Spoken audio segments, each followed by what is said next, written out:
What's going on? You're in the Beat Sessions, place for all things music. I'm your host, Mitchell Weary. Let's talk about this new record from the Wytches entitled Our Guest Can't Be Named. They released that on September 22nd. This is the fourth studio album for the British Rockers and their follow-up to 2020's 3 Mile Ditch. Excellent sounds of surf rock and garage rock. If you're looking for a new band that's running in that genre, check these guys out. This is a band that's been around for a little over a decade.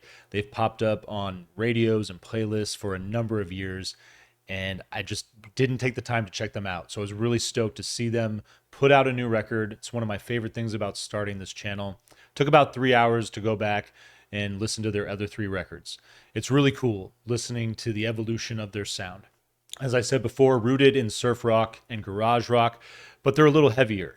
And you can hear those influences start to carry over and really have more of a metal and a grunge drive. This new record, Our Guest Can't Be Named, there's so many things going on. And so while I'm hearing classic rock sounds, hard rockin' sounds of bands like The Who, I hear The Kinks, I hear a little bit of Cream, you start getting into some of that harder stuff. Think Black Sabbath, think Deep Purple, and some of the grungy stuff as well too.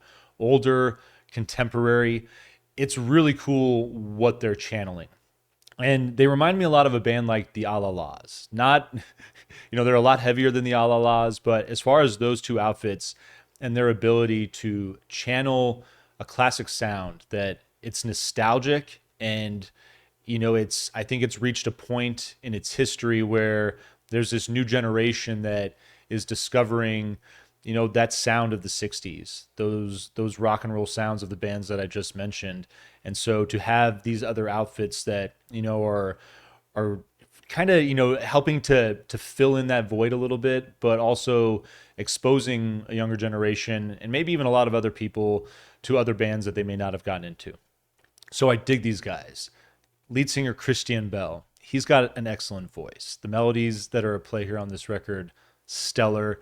He's his voice, honestly, he reminds me a little bit of Jeff Tweedy, and if you're familiar with Ben Queller, there's this influence, and I think it comes from the metal sound that's driving the influence of this new record.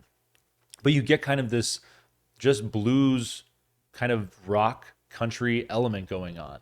It's something that, given the final song on this record, we'll get into it when I run down the track list, I'm curious about the direction of this band. And there's a number of different ways that they could go. I could see them putting out records where their sound is a little lighter. I could see them going into full-on metal form. This is a fun outfit. This is a band that, can take their next record in any direction if they wanted to. So I think that makes them exciting as well.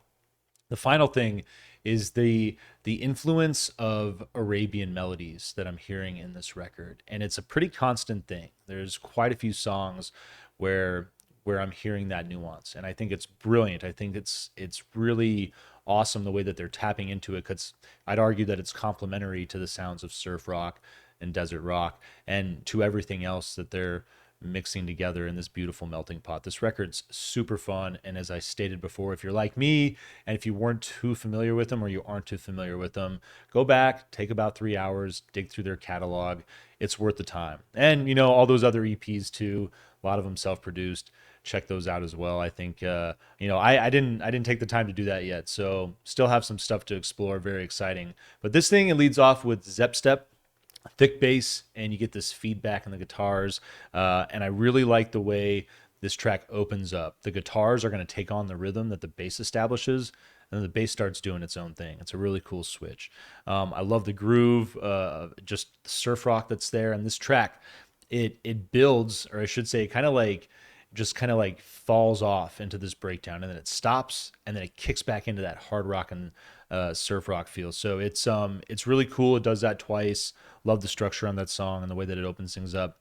Maria is your second track. I have 2 favorite songs. This is one of them on this record. It got this thick bass that is not just a highlight of this song, but of the album for me. I really love the spooky tone in the guitars that are on this record. Sludgy surf rock. And this song is just going to ride that feel pretty much through its entirety. But I dig the way that Christian's vocal intensifies.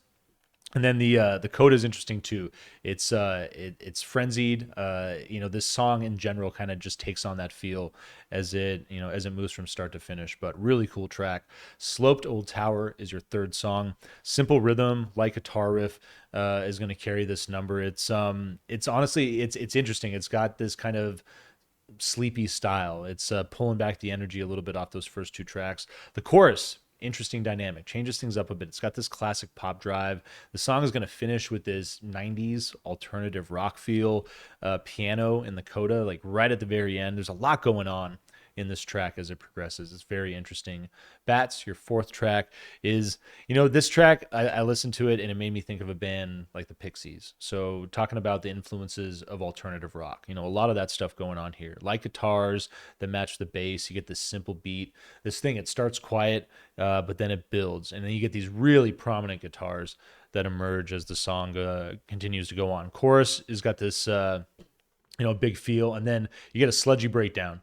The song will pick up about 3 minutes, 45 seconds back into it. It's going to ride the bass. There's some solo work there. I really enjoyed that element of the song. And then the coda is like this interesting shoegazy turn. It's another very fun song as far as all the influences and the different turns that it takes. Unsure is your fifth track. Got this gentle, loungy feel. And was talking about Jeff Tweedy and Ben Queller, those two guys. This is a song that feeling a little bit of that country, just a little bit of that kind of like blues and Americana feel. It's got this back half that's hard rocking, so I like the turn that the song takes, grungy and moody on the back end, but showing off I think a lot of what is going to go on in the future versus really paying homage to their past and what's brought them to this point. Spark is going to open up your B-side. You got the simple arpeggiated riff, ushers in this dark, moody, psychedelic vocal that's got a lighter melody. I really like that. The guitars get heavy in this track. It's a great way to open up the B-side. Something to fall back on is your seventh track. Noise and feedback give way to this big, chunky riff. And this song, all the instrumentation, is just going to hit right at once, right out the gate. Chorus is grungy and rhythm driven. Guitars work in to maintain the riff. It's a fun song as well. Our Guest Can't Be Named, your title track, is really moody. And, another band, I listened to this and I thought of the Deftones as far as the verse of this song. You get this like simple bass, this arpeggiated riff that kind of works around it. The drumming is light and jazzy. So reminded me a lot of the stuff that they've done throughout their career. Hits heavy halfway through. So, you're getting that metal contrast. It's a cool track. Bill Blood, your penultimate song, has got this exciting opening riff, simple drums. The bass are going to work in to match the guitar. Talking about that Arabian influence, this is a song where that I really felt it was strong and working extremely well with everything else that's going on. Mellow breakdown. It's going to go back to the open. I like the way that the song picks up and reverts back to the open, and then when it hits the coda, it just takes off, does its thing. A lot of wild instrumentation. And then Fool, your final song, lots of influences, but you get a song that's like jangle pop and spaghetti western driven. And when you consider the rest of this album, it's pretty different, pretty unique. And as I said before, it may signal, what we're getting in the future on the next record. I don't know. This is an outfit that, based on all the influences, like you're getting a little bit of desert rock in Fool. They can do just about anything very well, and it's exciting. Even if they decide to pump out songs like this in just a string of EPs, and they may have already. As I stated before, I haven't gone back and listened to all those EPs. So if you have any insight, if there's an EP that captures the mood of that song Fool, please feel free to share that in the comments with all of us. Love educating us in that regard and spreading some light on that stuff. But, this record in general is a fun affair, and I definitely suggest you check it out and their other 3 studio albums. Big vinyl, please, on Our Guest Can't Be Named. I hope you find this review helpful. Please like this video, share it, subscribe to the channel, do all the things to help us blow this project up in 2023, and stay tuned throughout the week for more album reviews. We will see you next time on the Beat Sessions.